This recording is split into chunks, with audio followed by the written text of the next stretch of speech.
Wengane zakwethu ngiyathemba ukuthi niyaphila kudaba olutrendayo ey'nkundleni zokuxhumana okukhulunywa ngalo.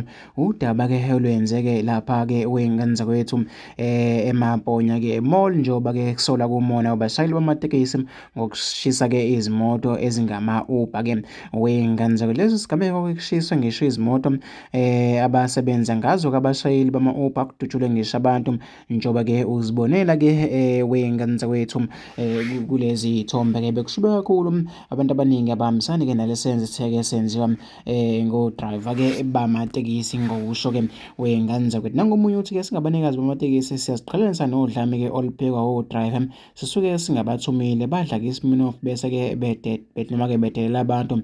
Kodwa-ke siyathembisa ukuthi-ke siyisandla sakho solisukumela-ke lolu daba. Nangomunye uthi-ke yazi-ke lezi zinja ingakho zifa-ke mihla namalanga njengoba-ke nje ingoba zibulawa umona.